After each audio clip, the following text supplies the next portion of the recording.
these people to also embark in these robotics stuff because we always say it's the future, and that's the future they are going to meet. We always keep talking about the jobs that are going to be lost, the new ones that are going to be created and all that. These are the means that they need to make sure that they equip themselves before they get there.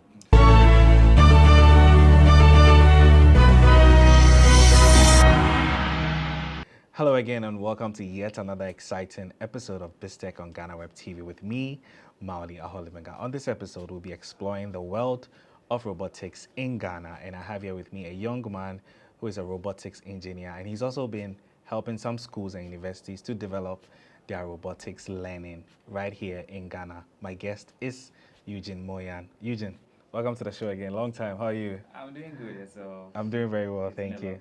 Yeah, it's been a very, very long time. How are things so far for you? Things have been fine. Things have been fine.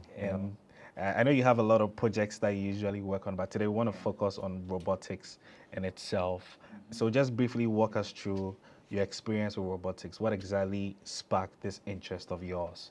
Okay, so when it comes to the robotics space, it's something that's really unique. Why am I saying this? When I was born, from my infancy, I started making machines. But then I didn't know that those machines that I was making, I could automate them for them to work by themselves. So I was just building and building the hardware aspect. No, we have something we call the software. It was then that I had to move all the way to senior high school. Then I got to Diaspora College where we had this ICT and robotics club where they introduced me to coding. So that was where I got to know. So there's something actually that you can program for a system that you have built to just work by itself without you having to operate it anymore. I was like, okay, that is really interesting. So when I got to this school, that was when the whole thing started.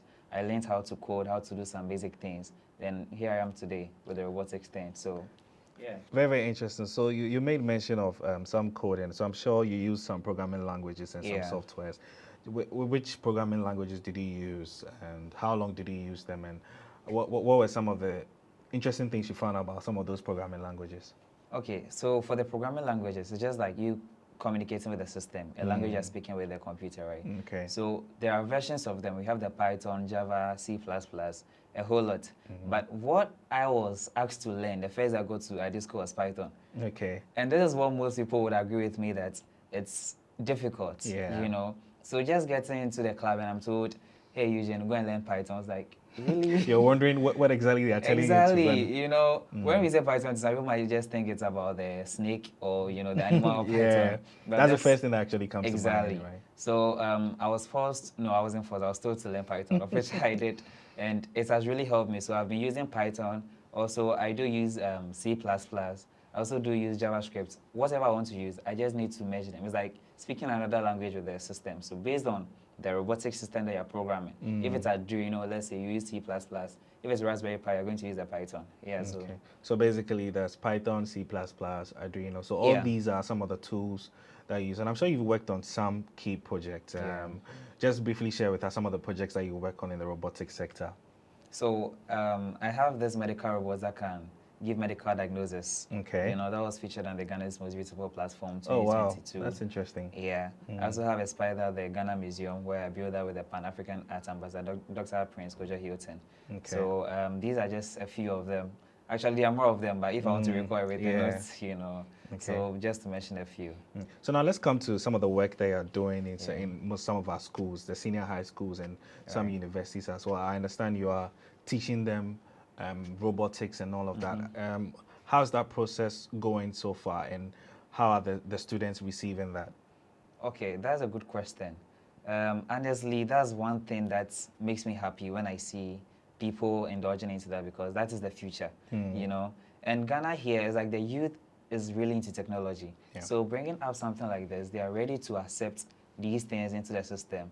So therefore, I think they've been asking more questions. They've been putting themselves into the whole robotics agenda thing. Also going for competitions. Just last year, Dontin Senior High School was in Rwanda, and then the whole Africa, they were second for the junior achievement competition. Wow, that's a very good achievement. Exactly, you know. So with something like that, most of the students are being given the opportunity to move outside the country to also participate, meet other people, learn from them. So these are just some basic things. The government, too, on the other hand, they are also trying their best.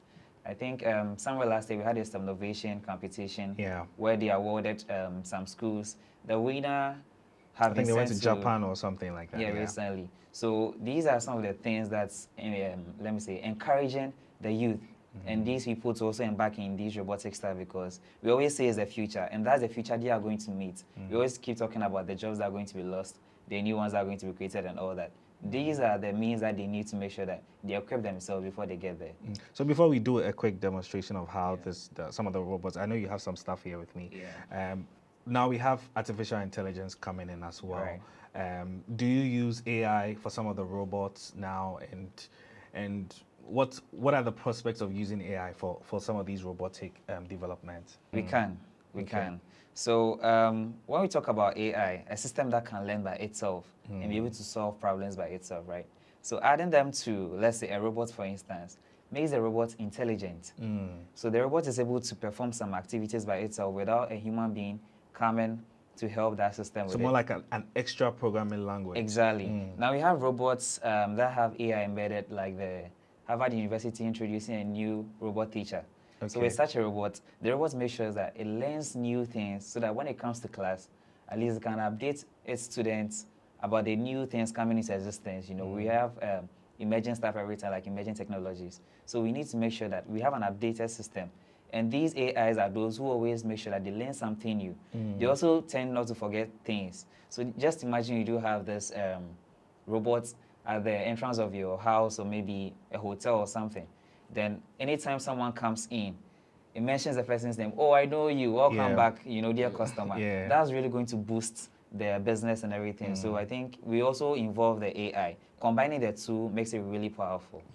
So I just want to come to still on some of the projects that you work on.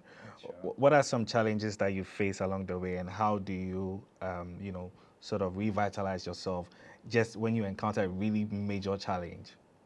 For the challenges, we really do encounter a lot of them. You know, even today, this morning when we came around, we were having some challenges with the bots and all that.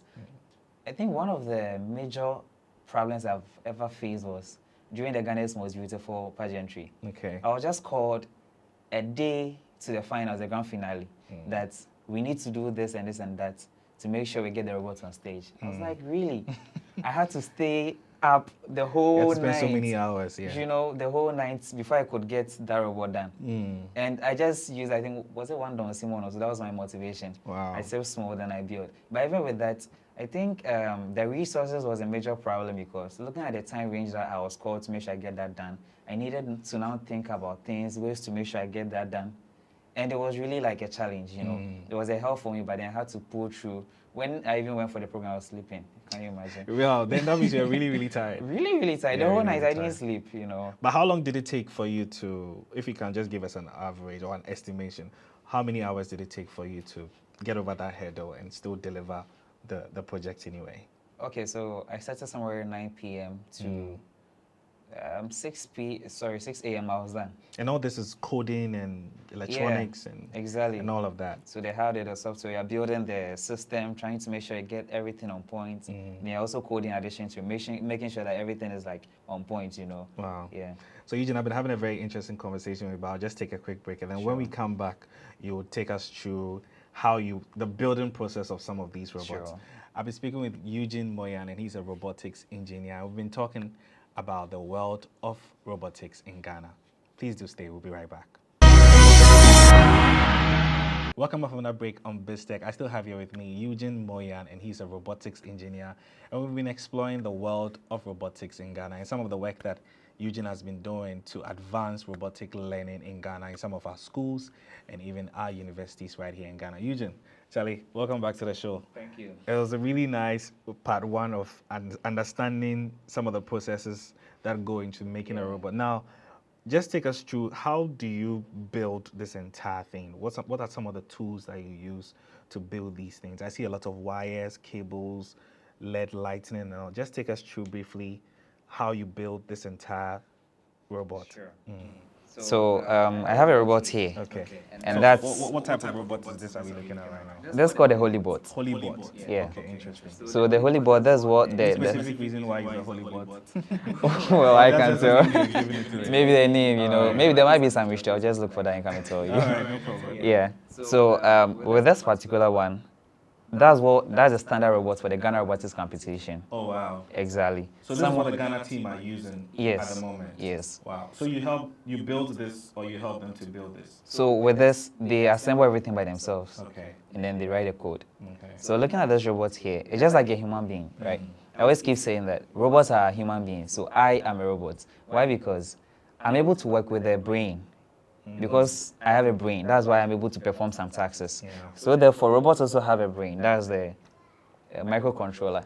This one I have here is a Raspberry. Raspberry. Yes, Raspberry. So with the Raspberry, you need to write a code. You need to give it instruction. It's just like speaking maybe Ga or Hausa or something with it. So when you look at this one here, the language we speak with it is the Python.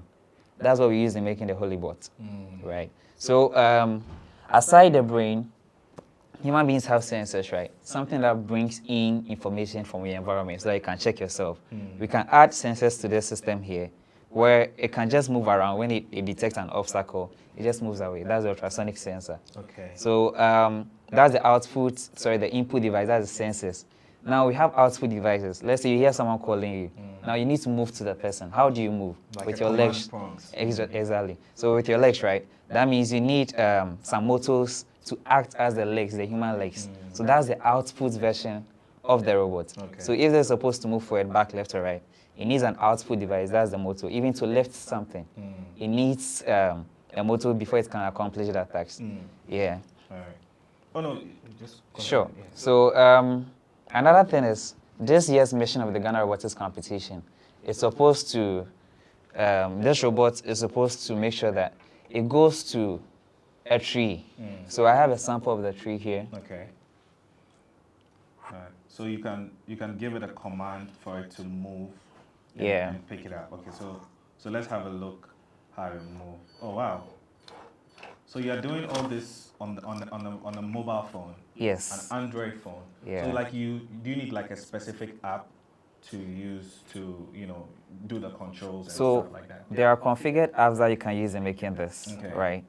We have the Arduino Bluetooth controller, a whole lot of them. Even though you're using Raspberry Pi board, you can still pair with other things, right? So just like I was explaining earlier on, this robot is used to accomplish a mission.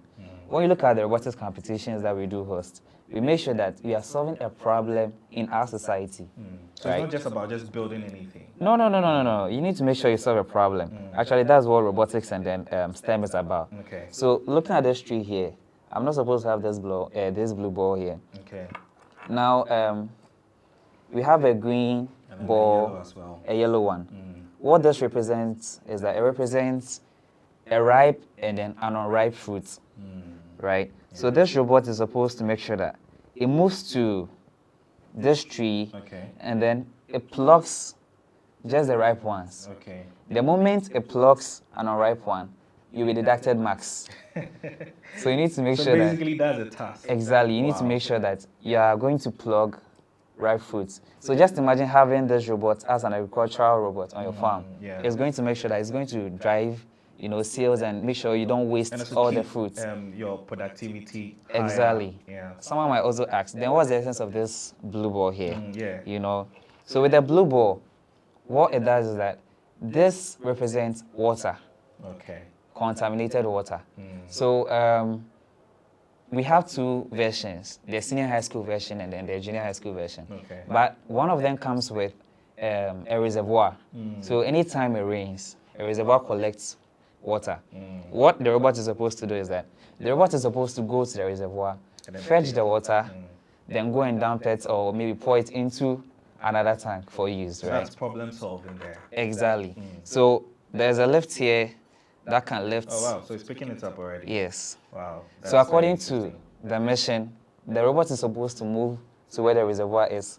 It's supposed to take off a certain pillar that's holding the reservoir so they can get access to the water. Then moves it to the tank. Oh wow. So basically this can be used in agriculture like you mentioned. Yes. Like in a farm, it can pick something up from one point. That's right. Move it up to the other point and all of that. That's right. Which is very interesting as well. So I just want to come down to let's focus on the students, some of the students that you've been teaching them. How are they receiving this knowledge that you're trying to impact on their lives?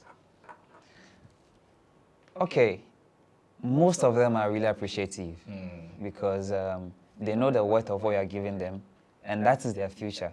So they are not taking that for granted. One of my girls, Ronly from Every Girl Senior High, she might be going to the US very soon. Wow. Just because of one of these activities that she involved herself in. There are so many opportunities, such as one of my students from Every Girls, the same Every Girls, won the Best STEM Students of the Year 2023. Wow. You know, so these are opportunities, and now I think the minister spoke about giving her some scholarships and all that. So these are some opportunities that are coming to them, and they realize that no, if we involve ourselves in this, we can also get something profitable and then ensure that we have a bright future. So because of that, the students are just hopping onto this. More of them want to join. They're always asking, what's the next thing to learn? What's the new thing to learn? You know.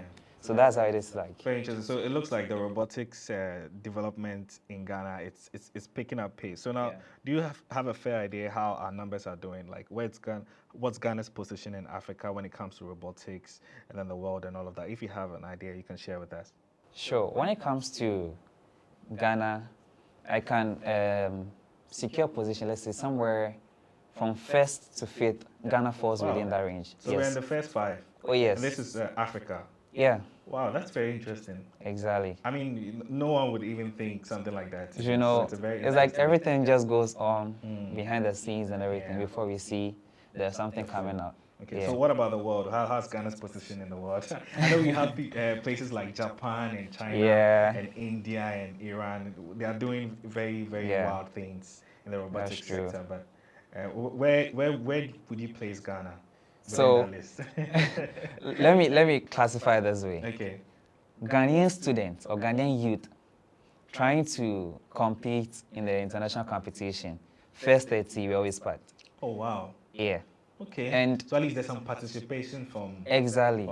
I can boldly say that out of, let's say, 100% of competitions that we've been to, more than 60% Ghanaians, or let me say the Ghanaian teams, are within first 10. Wow. Yes. So we're always performing, we're always going like ahead, and we're always improving. It's just that we need more investment and the resources so that we can do more than what we are doing now. Yeah. All right. So finally, just a final word. What do you think are the prospects of the robotic sector in Ghana? Do you think in the next few years we'll be having some Elon Musk, AI people, you know, coming in and trying to see, hey, what are these guys doing? I mean, how can we learn from them and all of that? Just share with us, from your point of view, the prospects of the sector in Ghana here. It's quite promising because looking at how everything is moving now, our students are hopping on board, right? And it's like they're always learning something new. And it's from a very young age. You know, I have kids as low as, I think they left KG to class 1. Okay. And they're able to build their own traffic lights. Really? Yes. Wow. Then that means we don't need to import any more traffic lights. Exactly. In the next few years to come. Exactly. You know, that's very interesting. We have kids around class 4, 5, and they're building smart dustbins, smart Veronica buckets, where you just put your hands under the bucket, the water starts to flow. You don't need to put, you don't need to turn on the tap or anything, right? And these are stuff that these kids are learning online and from the resources that they have. As part of the resources is the book that I've come up with. Okay. That's the robotics book to also help them, you know, learn new things. So you have a lot of things in the coding and how the algorithms and everything. Exactly. Wow, that's so this is even the volume 1. When you look at this, it's about electronics, coding, and Arduino. So combines all these things. With this one, if you are done reading this book, you can build your own smart street lights. Just without anyone. Yes, at night the light turns on, during the day it goes off. Wow. A smart door, let's say a smart solar panel where the solar panel changes the sun instead. We see sometimes when the sun is going down, it changes its phase. So let's say the solar panel is facing this way. Then the sun is towards this direction. It will not get the necessary sunlight needed. So you can program it in such a way that the solar panel can turn to face. Wow. Yes, and with this book you can do all those things, you know. Wow. So there's a lot to that. Exactly. So these students are picking up the data and the necessary information from the internet, from what they have, the resources, the human resources, and all those things. And they're always upgrading themselves. So within the next possible future for Ghana, I just hope we can automate so many things. Just that sometimes we need the government to also come in, because as you are talking, so many street lights are sports, so many traffic lights are sports. But these are things that our kids are building. Here comes the case over Ghana, and we are talking about something like the toys our kids have been using here. They're like the Chinese kids had also built it. Yeah. So what if our kids also built something that we can toys, use? instead of bringing in from somewhere else. You know, so it's not always that we are going to depend on other countries or let's say other people's products for our progress. We are also going to make our own from what our students are doing. A Brig also was able to build a system where we took for the Tech Expo that was somewhere in January. And this competition, the system that they built, I'm supposed to tell you, you'll really be shocked. It's water. They separated oxygen from water so that they can be used for the hospitals, those who lack oxygen over there. Also, the hydrogen that was left, they converted it into gas that can be used in the kitchen. Basically no waste. Wow, that's exactly. So that is how far our students are going. And they can, you know, impact our country if we are really ready for change. Yeah, Eugene. It was really, really nice, interesting talking to you. Same here. So that's all we have for this edition of BizTech on GhanaWeb TV. I've been speaking with Eugene Moyan, and he's a robotics engineer.